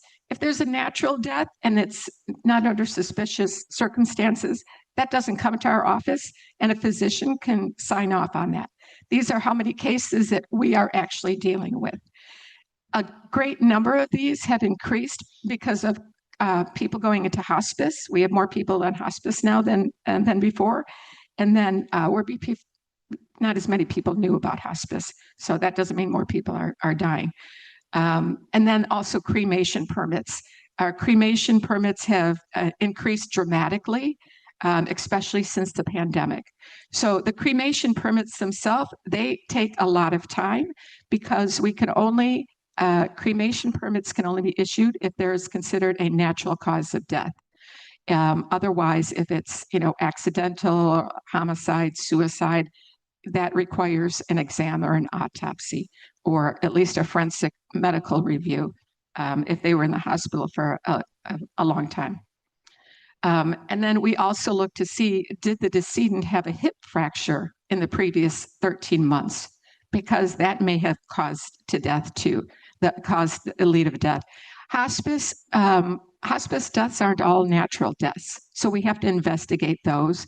If you have some hospice person who is weakened and maybe on the way to the bathroom, they slip and they fall, and now they've bumped their head and they have a hematoma, well, then that's no longer a natural death. Now that's called an accidental death. So all of that needs to take investigating. And so with that investigation work, like I said, we have not had an increase in headcount since 2008. And we went from 3936 cases to last year, there were 6542 cases with the same number of people working them. Next slide, please. So how are the characteristics surrounding deaths changed? Since the pandemic, my deputies tell me that the characteristics have changed dramatically. Prior to that, people were in contact with each other, with their family, with neighbors. And I think that about a year or so of isolation, now they're not in contact with each other. So we will find a body that maybe has been deceased in their residence for 3 or 4 weeks or longer. And then they're no longer identifiable just by comparing their driver's license or their ID. So in 2008, there was only one person that was needed to be identified by dental records. And this year alone, and we're only 10 months in the year, and I'm looking at calendar year, not fiscal year. We've already had 21 people that have had to be identified by the other means. So 4 of them needed just through the pathologist, through her exam, and she compared like x-rays and fractures and spinal hardware that we were able to get from medical records. 4 of them are required the dental exams, 2 DNA, 1 is still pending, and 11 were other means, fingerprints, surgical hardware. Sometimes there's, there'll be if they have a pacemaker, there's going to be a serial number on that. And so with all of these other identification methods, there's a lot more work that goes in there because we have to, first of all, find out if there are fingerprints on file. And not always fingerprints can be recovered. So that means talking to law enforcement, and they have to check to see what they have. If they have fingerprints, that's the easiest way. So finding a dentist is hard. So I want you to just kind of think for a minute. If you have a child that lives out of state or a sibling, Do you guys know who their dentist is? Most people don't. So when we're looking to find dentists, sometimes it's very difficult to find who the dentist is to get dental records. I had one deputy told me that there was someone that no one knew whose dentist was, and he called 50 dental offices in the area around where the person lived to try to get dental records, and not one of the 50 dentists. He had no luck with anyone. So there's a lot of work behind all these identifications. We had someone, we reached out to the Army National Guard in foreign countries to get dental records. And after, we weren't able to fingerprint either of these people. And so that was a long time. And to this day, the Army National Guard has never gotten back to us, but we were able to get dental records from dentists, from their dentists from previous. So all of these are more phone calls. All of these are more time. This is everything that my deputies have to go through. We will send, if we need to do DNA before we do that, because that's very expensive, we'll have an anthropology consult, and then we send that to the anthropologist. And what that means is our deputy has to go to Chicago Northwestern, and we'll drop the remains off, drop the bones off, and they will do a forensic deep dive to make sure that this is, sometimes we suspect we know who it is, and they will be able to say, yes, based on the age and the, other characteristics, or male, female, this does look like it. And then we're like, okay, then we can go ahead and do that. So again, like I said, all of that takes a lot of work from background.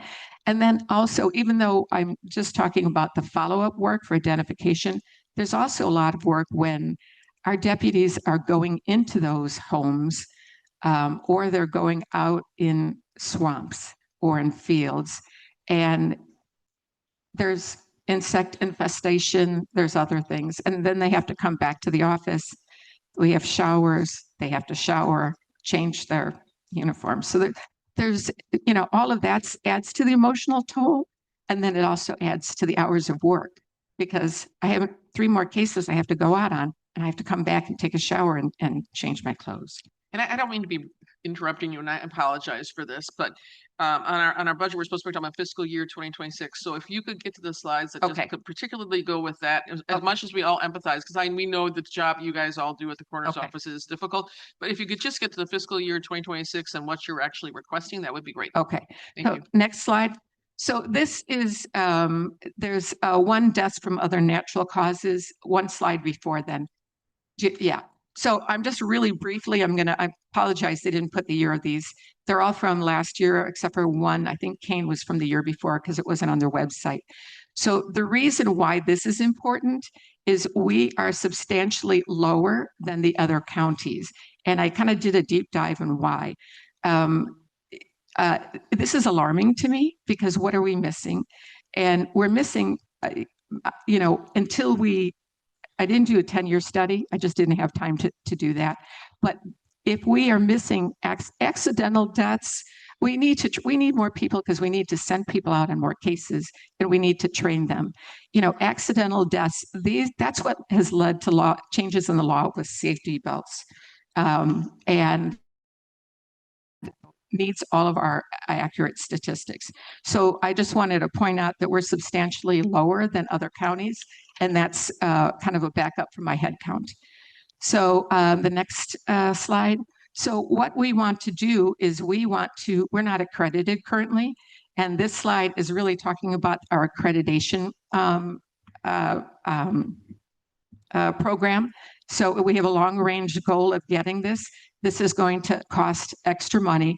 I'm not asking you guys for a penny of it, and I'll go where we're getting our money from. But it's also going to take additional work hours, and this extra training will help us so we're not missing like the deaths from other than natural causes. Next slide. So briefly, this, you can read this later. This is just talking about in 96, we had a deputy hired from the street, no previous county, at $33,000. If you inflate that with using the calculator, That is 68,000 for a starting salary. Currently, our starting salary is 48,000. Next slide. So that is actually adding to why we have such a turnover. Okay, this is just showing you that the overtime that used in our office, overtime is expensive. So if we can increase our head count by 1, then that will help, keep that overtime down. Next slide. This is our chief deputy is our chief deputy and myself. We both work 24/7 as well. We split on call half the time. And it's not just like an emergency management on call. We have to be on call for that too. But we have deputies that will call us, that text us all hours of the day and night. I'm not sure what to do on this case. Can I bring this person in, etc. We have talking about different cases. So it's a working call. And then in addition to that, we have to be near the county in case there's an emergency. So half the time, myself or my deputy coroner, we have to be at home. We can't go out of town, and both weekdays and weekends. So, and just wanted to point out that our chief deputy is the lowest pay than all of the chief deputies. And that's important because like I said, we're doing the on-call time, and we need to do that too. Next slide, please. So why do we need $150,000 for personnel? This is kind of a recap, but a couple of things that I want to talk about here. The county pays for professional services and salaries. And so why am I only asking for personnel is really the question. And that's because the county pays for professional services and salaries. We pay for just about everything else. The county pays for a little bit here and there. And where our money comes from is our permit fees, our cremation permit fees. So we take care of training. So when I said, as far as the county doesn't have to pay to train these employees, we take care of our training, our uniforms, our professional fees. Our forensic pathologist, she has a lot of continuing education, which is very expensive. We pay for that, and she's also a member of a number of other professional organizations. Any continuing education. We had new lighting. We had changed in a couple of the rooms to the LED. We paid for that. People can't see the numbers on our building because of the trees, and they can't be trimmed. We're an arboretum. So we're moving the numbers to the other side of the building. We are paying for that. So that's why I'm only looking at this fund, and I want you to know that. It's not because, my other funds, it's because we're paying for all of that. And we also need to increase our pathologist salary because she's very important to us, and we can't afford to lose her. Will County's budget, their overall budget is probably twice as much as ours. And one of the reasons is because they don't have their own forensic pathologists. They have people that come, and that's very expensive. It costs less money to employ one full-time than to get several to come in on a part-time basis. Next slide. So basically, I need your help. The most important, if I had to choose between my 2 favorite kids, right? How do you choose? But the most important is the head count, because we need that head count. We're not doing, what I didn't mention about the cremation permits is that I've had letters, I have had phone calls from funeral homes. We need that cremation permit. They want it turned around right away because the family needs to plan the funeral, and they need to let their out-of-town guests know. So even though people don't realize that there's a sense of urgency to our job, there is. We have to turn all that around, and that takes more time. That's something that we need to do. There was, I believe it was the May 13th Finance Committee meeting, and this is the last thing I'm going to say, that there was a discussion that the elected officials are taking any extra money that they have, and they're giving it away in bonuses, and we need to reel in the elected officials. That is not someone said, even the coroner's office, that's not from the coroner's office. We do give bonuses. It does not come from our personnel budget. That again will also come from our coroner fees budget. I'm going to give some, I'll give a small monetary amount. I'm not sure how much, just because everybody's been working short-staffed. They've been doing the work of 2 to 3 people. And if I can, and I'm telling you, the reason I'm doing that is because I don't want anybody to quit. So it's not because I want them to like me. It's because we had that really high turnover rate, and we need to do whatever we can to keep them quit. So with that discussion, when they're giving the money away, we end up transferring money from our coroner's fee fund. The reason our actual budget and actual use is very close is because we're always under budget and personnel, and we don't come back to the board and ask for more money. We transfer it in from our coroner's fee fund. So the $150,000 that I budgeted a very tight budget, and that includes the 3% raise. Everyone will get a contract raise. That includes the pathologist. That includes the chief deputy. So there's actually very little that would go to any deputies. But if I had to choose my favorite children, it would be, we need 1 head. My original ask was for 2 head counts. When I put in my budget to JPS, I'm asking for 1. We really need it. And then I originally asked for $350,000, and I reduced that to $150,000. So if you could see both of those, I would appreciate it. Any questions? Yes, sir, Mr. Actually, I'm going to run the meeting, but yes, and thank you for your presentation, actually. Member Zay did have a question. Yes, thank you, Madam Chair. Thank you, Madam Coroner. You are the 4th coroner I've listened to, and that's the most I've ever heard from a coroner.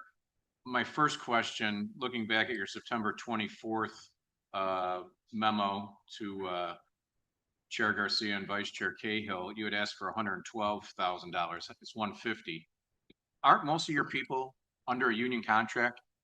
Yes, then I don't think maybe you understand the process. Just should go to collective bargaining. You have to reopen negotiations with your union, and then they have to agree to different increases. I mean, just go out and giving them raises breaks your union contract. There's a way to do this. And if you don't know how to do it, you can talk to HR, you can talk to Nick Cottonmeyer, and we can do that. You can come to collective bargaining committee, which I'm the vice chair of, and Member Desart's the chair, and then spell all this out. So what you've done is spelled all this out in public. So when the union does come back and ask for it, they're going to point to your presentation and say, we need all this extra money because this is going on. That's not the way we do negotiations here at the county. It's not the way Public Works does it. The sheriff's office, there's a way to do this. And I don't know if anyone told you the way to do it or not, but I mean, again, I have 4 coroners here. They've all worked with what they've had. And then there's a problem, they come to us. So I don't understand why we continue to talk about this when it's a union issue. Your people are union employees. You have to go to the union. You have to reopen. There's a process. Do you understand that or no?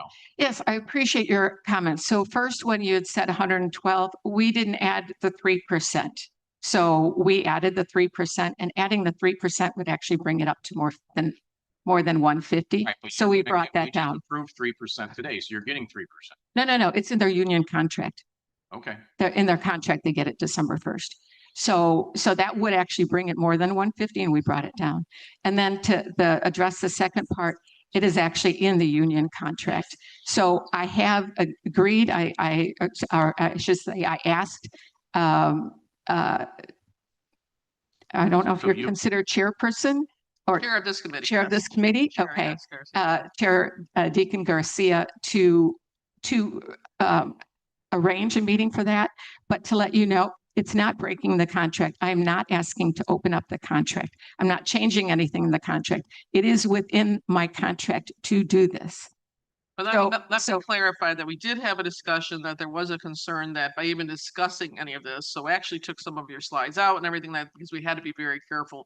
And at this point, I actually want to stop the conversation in regards to salaries, because I really do think that we're starting to get to the gray area here where we are talking about union negotiations, which do need to be done in the collective. That's why they go to collective Correct. bargaining, and that's what we negotiations did inform are the coroner about that. And so we're going to leave it there. And actually, I'm going to thank you for your time. I'm going to thank you for all the information that you provided today.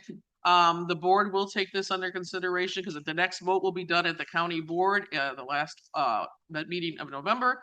So all the information will be taken by the county board here. So I'm going to thank you for your time because we've got a busy meeting and we want to make sure everybody has a chance to talk here. Great. Thank you so much. Thank you. Okay. And for the next section is the county clerk budget discussion. I am going to vacate the seat and Vice Chair Cahill is going to come up and run the meeting from now on.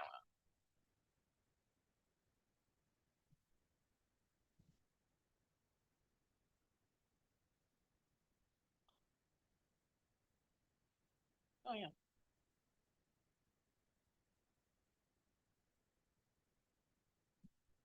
Okay, thank you very much. We're going to move on to our discussion item 11B, County Clerk Budget Discussion.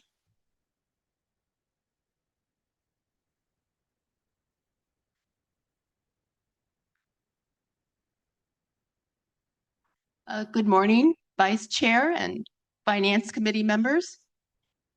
I did not come before the Finance Committee several months ago due to ongoing litigation, starting with the state's attorney's lawsuit against us that was filed last year. And nearly everything we could imagine discussing in a budget presentation overlapped directly or indirectly into what was being decided by the courts.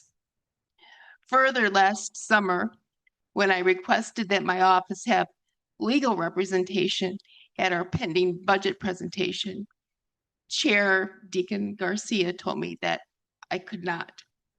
These constraints still exist, so I will be very brief and direct. We simply cannot finish fiscal year 2025 on the funds allocated, which were considerably less than our requests last year. And we absolutely will not be able to fund 2026 on the proposed amount budgeted to our office. Without proper funding, we cannot fulfill even the most basic statutory duties.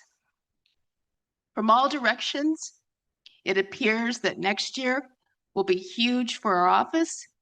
One cannot tune into the news without a steady stream of the 2026 elections.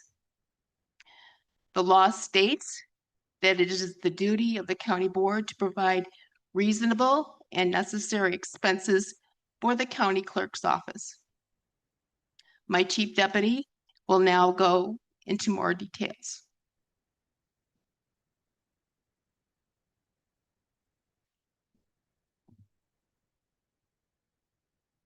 Good morning, Finance Committee members. As you just heard from Clerk Kazmarek, the funds that have been appropriated to the clerk's office for this fiscal year are not sufficient to fund the reasonable and necessary expenses of the county clerk's office, and the chair's proposed 2026 budget does not include sufficient funds for the reasonable and necessary expenses required to administer next year's elections.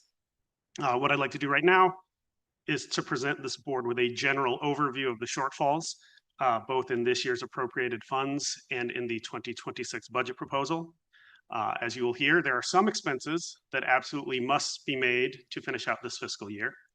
And then there are some expenses that the clerk proposed for 2026 that could also be moved up into 2025, since my understanding from comments at recent meetings is that the board currently has a significant available surplus for this fiscal year.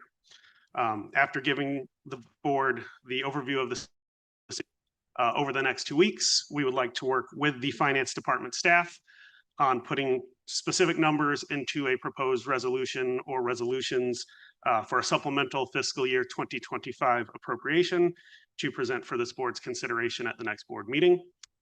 Then, depending on whatever actions the board does or does not take at that meeting, at the last meeting in November, we would then present a request to the board to amend the 2026 budget to account for whatever reasonable and necessary expenses remain unfunded going into next year.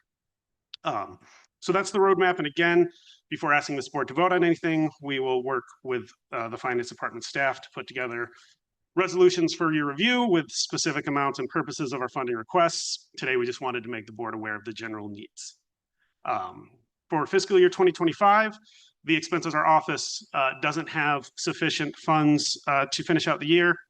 include postage, wireless service, and license and equipment maintenance fees, most notably for our electronic poll books. These are not unanticipated or extravagant expenses. They are basic costs of running the clerk's office that the board did not adequately fund in the 2025 budget. According to our staff's analysis, the amount appropriated to the clerk for 2025 falls somewhere between $250,000 and $300,000 short of the minimal funding required to perform the office's basic duties for this fiscal year. As I said before, we'll present more precise numbers for the board's consideration in 2 weeks. And when we do so, the board also has the option of appropriating surplus fiscal year 2025 funds to front load certain necessary expenses that the clerk previously included in her 2026 appropriation request.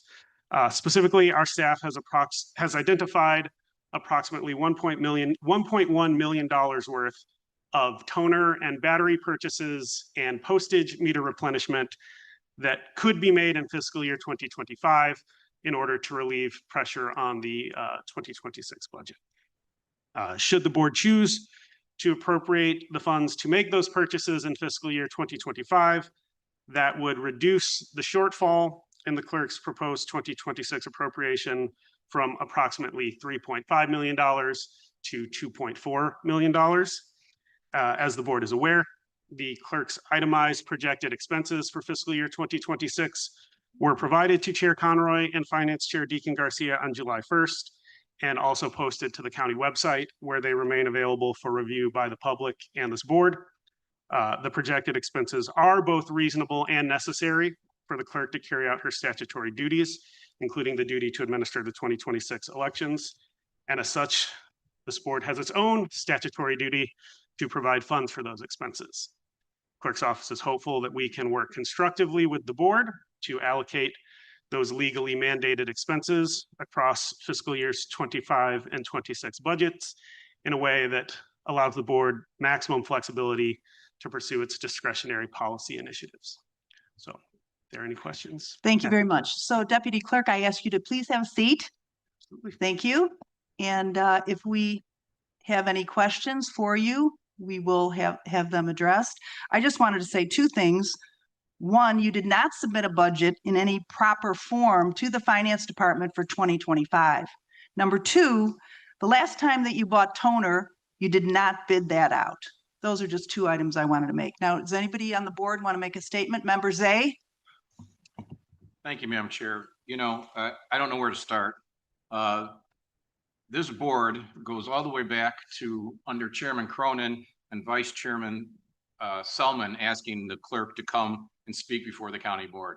So the statement today that I didn't come because of the pending lawsuit is ridiculous. We've been asking this clerk to come and speak before this county board for over 4 years with not coming. So now all of a sudden, because they're running short on funds, they want to come and talk to us.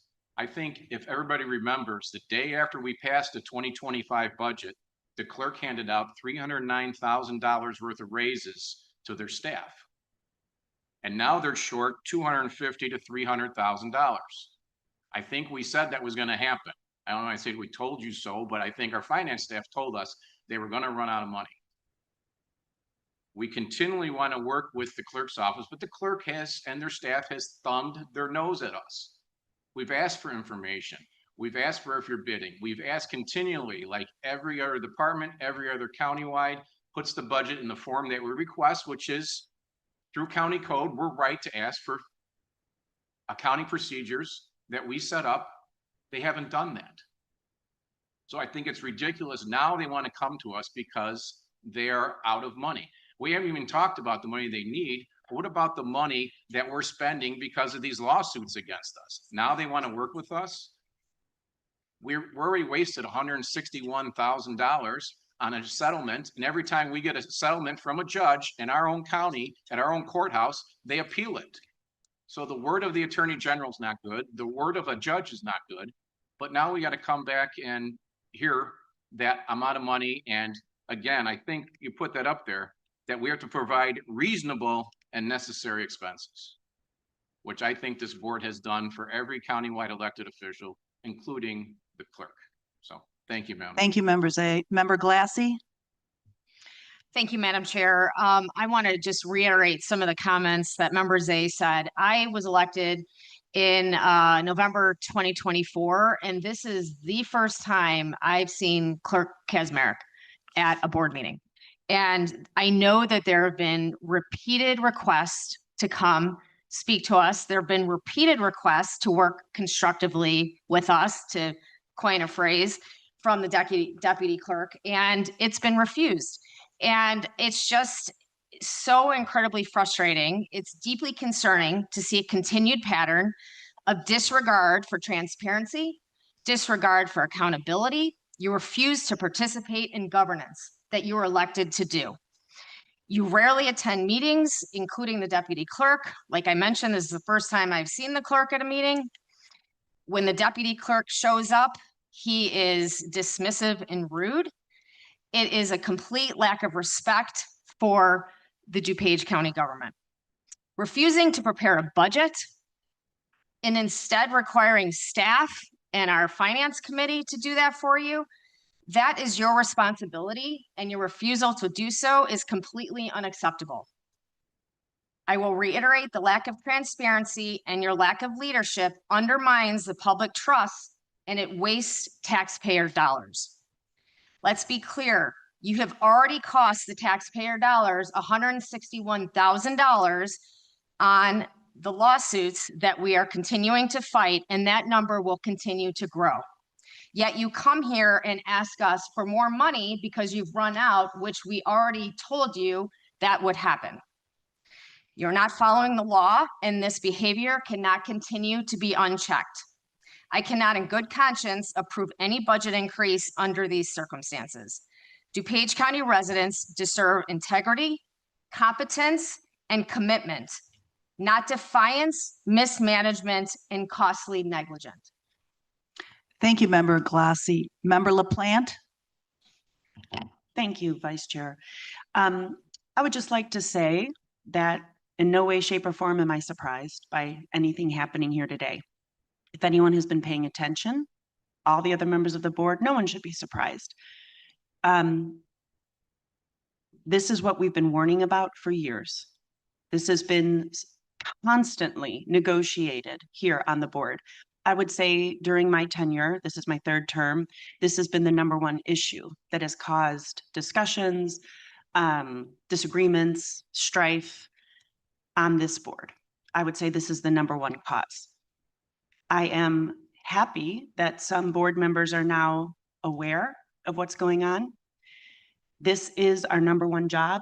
May I remind all of my colleagues on the board, we are a fiscal board. This is our #1 job, to be stewards of the taxpayer dollars. That's what our responsibility is. There is no partisan issue here. This is not an R or a D issue. This is simply a governance issue, a fiscal issue, period, end of story. I would like this to be resolved once and for all. We need clear and decisive leadership. We cannot afford, and I mean that in every way, fiscally, in terms of morale, in terms of everything that we are doing as a county board, we cannot allow this to continue. This needs to be dealt with, resolved with the most expediency available. Thank you very much. Thank you, Member LaPlante. Member Deacon Garcia? Thank you, Vice Chair Cahill. I'm going to stick to what the deputy clerk and the clerk has requested. More money for this year, more money for next year. My frustration is that a budget was not brought in for any kind of look at by the county board, by staff, or anything like that. So I literally just feel that a budget needed to be shown so we could show what the actuals were, so we could show what has been spent before, so we could show what's needed in the future, so we can see a pattern, so we know what money is needed. So the finance staff, to the best of their ability, and I'm going to support the finance staff 110%, made a budget based on what they could determine from the 2022 last gubernatorial election. And if now we're saying we don't have enough money for 2026 because of the numbers that we had to find out of thin air, I mean, I'm sorry, what was on your website was a wish list. It was not a budget. It was not in the right appropriate way. It was not in open gov. And so it's very frustrating to me that, and I'm feeling like that you're saying you can't talk because of a lawsuit. Well, our lawsuit's been figured out. I mean, as far as I know, I mean, there's been a summary judgment done, and so you can talk to us. You're continuing on with the lawsuit against us. So let's make that clear also. It is just so frustrating to me. I'm looking at bills that are unpaid. I'm looking at increases that are given. There are phones that are out for our election officials that are still turned on. I don't understand why. I have so many questions that I will probably have to put into you in writing and figure out what the heck is going on. But I am concerned that our elections aren't going to be funded because I'm concerned over the financial the diligence of your department right now. I'm very concerned that we're not keeping our eye on what's important. And so in good conscience, and I mean saying we have a big surplus, please be aware that right now there is so many things going on in our world that we have to be aware of in terms of how we have to fund things and food insecurity and things like that. And yes, the elections are very, very important. I'm not saying they're not. But please be aware that there are so many things. And a very wise ex-finance chair told me that it was going to be different when ARPA money was gone. ARPA money is gone.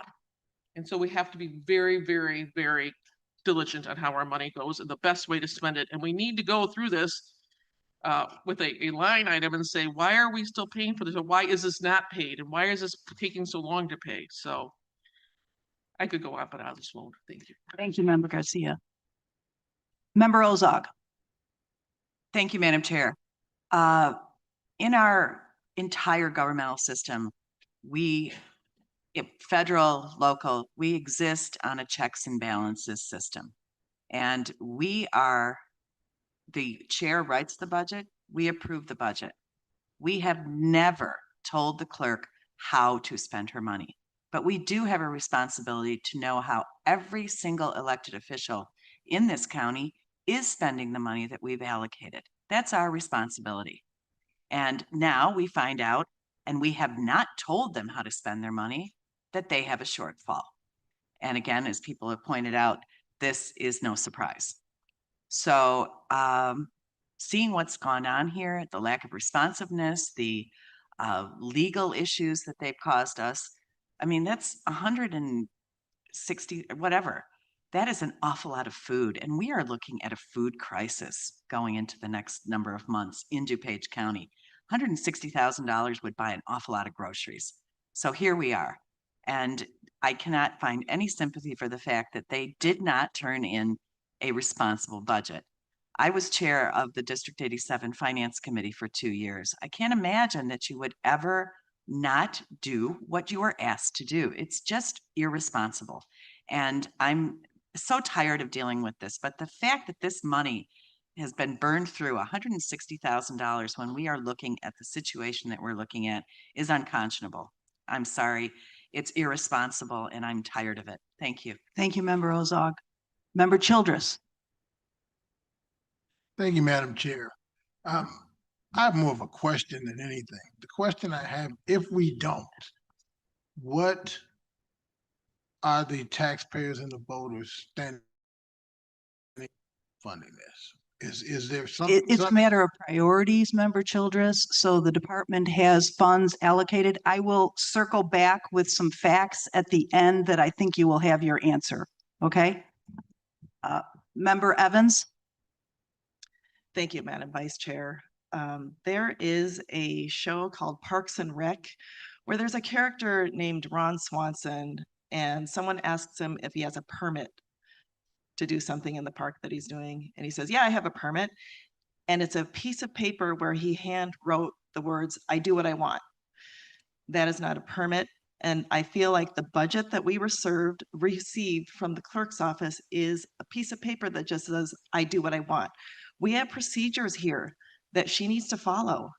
And we don't all get to do what we want. We do have to show transparency. We need to explain where all the money is spent. We need to bid contracts. That is transparency. So I just wanted to say that I also personally asked the clerk years ago, shortly after I got elected, please come to county board. She called me to ask me to approve something that was on the agenda. And I said, please come. It would show us so much. It would come such a long way to show us that you care enough to show up. And today is the first time she's really shown up to explain herself. And I just think it's not enough. It's, when you're not asking to work with us. You're holding our elections hostage. That's not democracy. So I just want to say, just because you say it is reasonable and necessary doesn't mean it's true. We need to hold everyone here accountable for every dollar that is spent by our taxpayers. Thank you for being here, though. It's nice to finally see your face. Thank you, Member Evans. Is there anyone else? Member Krajewski. Thank you, Madam Chair. This board passed a reasonable necessary budget for all elected officials in 2025, and I have confidence that we will approve one in this 2026 budget that is reasonable and necessary for all the different elected officials. Once we do that, we lose control then on the elected officials. If they don't know how to run their departments efficiently, that's not on this board. We've given them a reasonable amount to do that. That's on the elected official, and there's nothing we can do about that. They have to, go to the taxpayer or to see the voters every 4 years and, tell about the great job they've done. But we've, last year, I'm confident we did approve a necessary and reasonable budget for every elected official, and we will do the same this year. Again, we can't control how they are efficient or not efficient. We've had some elected officials come to us and tell us how they've done some great things to save some money within the department, and they want to allocate it somewhere else, maybe some merit raises, et cetera. But they've given us a lot of data and explained that to us. I would just like to ask the finance if they could get me some information, because I know the clerk did mention a couple of categories: wireless, poll books, postage, whatever, that they're looking for some money, but just what they submitted last year for those line items based on their actual spending for those line items and where they're short at, if they could get that to me sometime. I appreciate it. Thank you. Member Eckhoff. Thank you, Madam Vice Chair. I just wanted to go over a little bit of a timeline. A few years ago, after the $3 million in tax money that should have been collected was not collected, I asked the clerk's office, Mr. Johnson, if they had set up another procedure to make sure that didn't happen again. And I was told, and you all were told, that they were going to do whatever the state's attorney's office said to do. And nothing could be less true, because we've had to initiate a lawsuit against them. A number of people have talked about the fact that $161,000 has been spent. I would bet that since that was an amount a month or so ago, that's pushing 200,000. And if it gets appealed, we're probably going to be spending twice that amount. And then, as Mr. Zay said, the day after we passed the budget last year, they gave out these, I thought they were bonuses. I hope they weren't paying salary increases of over $300,000. I think the manner in which that was done was deceptive to us, because I'm sure we would have had some input as to whether or not those were necessary and reasonable. So when you add those two numbers up, you're talking probably over $500,000 between improper, what I would consider improper pay raises, bonuses, and unnecessary litigation, because they're not even following what they told us 3 years ago, that they would follow the state's attorney's advice. So it seems to me at this point, the office is mismanaged. It's not being run properly. And you really can't believe anything that we're being told here today about additional costs, because we haven't been able to get in there and figure it out for ourselves. So I agree with what a number of people have said. Is I'm not ready to approve any additional monies for that office. Thank you, Member Eckhoff. Is there anyone else? Seeing none, I'd like to make a couple comments. First of all, I like the facts. The facts is that our job as the DuPage County Board is to provide reasonable expenses for the clerk's office. The 2025 budget that this board approved was 11.7% higher than the last comparable election cycle. The chair's proposed 2026 budget is 17.1% higher than the last gubernatorial election. That is more than reasonable. We are here as a board to represent the people of DuPage County, not any one department or elected official. This board demands accountability, transparency, and full compliance with state law and generally accepted accounting principles. No office holder is above oversight. No department operates independently of this board. We control and approve the budget, and with that comes the expectation that every elected official acts responsibly and lawfully. Clerk Jean Kazmarek has failed to meet this standard. She has not prepared a budget in years, has refused to appear before this board and prior boards when called upon, has ignored state law and generally accepted accounting principles, leading directly to a current lawsuit and a management letter comment from Baker Tilly, our outside auditors, about the lack of support and documentation for the items that they bid. They don't bid, for the items that they buy. The waste of staff time is immeasurable. The taxpayer dollars tied up in this legal mess is unacceptable. Currently $161,500 and growing fast.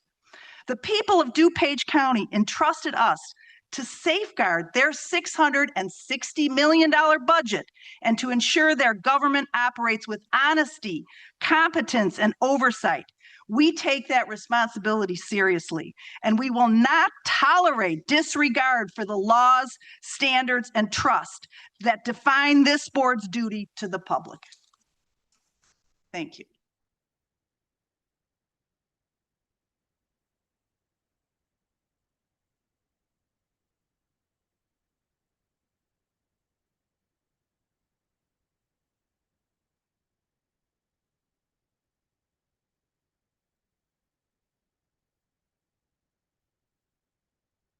Okay, thank you very much, Vice Chair Cahill. Is there any old business anyone would like to discuss? Member Evans? Thank you, Madam Chair. We are all tired, but I am under old business. Back in May, under our member initiative program, the county board approved a $30,000 allocation to the Community House, which is a nonprofit organization that serves District 3 as well as other places. This money was used to pay for a contract with Jamie Thompson so she could serve as a community engagement coordinator for the Hinsdale Lake Terrace community. Jamie took off right away and pulled together a job fair, hosted sip and share community gatherings, coordinated community coalition meetings, and directed residents to our 211 and DuPage County Community Services to avoid eviction, find mental health resources, and sign up for the DuPage County Pilot Rideshare Program in collaboration with Pace and Uber. Her contract didn't begin until May, and the program is ending on November 30th. Jamie did so much during these 6 months, and she has a lot of momentum. I am asking this board for a one-time disbursement to the Community House to continue her work in 2026. The Community House has so much going on, and we are modifying our rideshare program to restructure the fees. We really need Jamie to continue the great work she is doing in the community. She's built trust with the community and helped community members reach out for the resources that are available to help them elevate their lives. Jamie will be self-sufficient in her funding sources by the end of 2026. I pledge to help her achieve that. I'm asking for just consensus to approve this amount taken from our ARPA interest. Okay, and my thing, I did go out and meet with Jamie. You were able to introduce me to her, and she's a fantastic person, and the work she is doing is very, very critical, I do believe also. And the amount you're asking for again is? $25,000. $25,000. So does anybody have enough comment on that? Okay, Member Galassi. Thank you, Madam Chair. I just would like to echo what Madam Member Evans has stated. And I do want to applaud Member Evans for bringing this initiative forth with the member initiative. Jamie's been outstanding. She's a huge asset for that community, and I fully support this. And again, want to thank Jamie and want to thank Member Evans for this. Thank you. Is there any other comments on this subject? Member Childers? Yes, I've worked with the Hinsdale Lake Terrace Group. I've worked with Jamie on many different occasions, and I wholeheartedly support this effort also. Okay, so is there any other comments on this? Otherwise, I'm going to ask for a hand of those that are in consensus with giving the $25,000 for just consensus. Or just to be clear, this is just consensus to move this along so that it'll be sorry. on a future board meeting for approval. Consensus to move it along. That is unanimous consensus. You have it. Thank you so much, Member Evans. Member Kuchewski, you had a question. Thank you. I just had a question for Nick or Jeff as we're kind of finalizing the 26 budget, and we got a little bit of surplus here, and we're trying to maybe help because 26 is not looking good as far as what we have. But I know we can't really fund operations, can we? With surplus for 26 operations in 25, it has to be more either in the reserves or capital. No, that our financial policies specifically dictate about using ongoing operational costs. So we can't use any surplus for operational costs in 26? So it would create an accounting imbalance. So you cannot use the 2025 surplus for operational 2026. Okay. We've been very careful with what we've used the surplus for, Right. and you cannot use it for operational in 26. Okay. Maybe when you get together, I think finance, I know you get together with the clerk, maybe you can mention that to him. Thanks. Member Ozog. Can I talk? Yes, go. Is that a policy or a statute to clarify the use of the surplus funds? Well, that is in our financial policy specifically. But good accounting, budgeting practice, what you do is you run into a structural deficit. Right. When you don't have the recurring revenue every year to pay for that expense, then you're running a deficit, and it's very hard to dig out of that over many years. Right. Thank you. Any other old business? Seeing none, is there any new business? Member Childers. Yes, with all due respect to Member Cahill, I still didn't get an answer. Specifically, if we don't do the funding, how does that affect the voters of this community? That's what I really want to know. When it gets down to it, I'm going to always side on election democracy. We see that there are ways that people are coming at our Constitution and is trying to eliminate our elections. So I really want to know specifically, what do we lose by not doing it? And I need a number on that, or what do we get? What is going to happen if we don't? I'm going to have Nick come up and maybe perhaps answer it to the better of your satisfaction. Well, I don't think I'm going to be able to it because until we see where the shortfalls are, what line items the shortfalls are in, I don't think we can answer that properly because I couldn't tell you.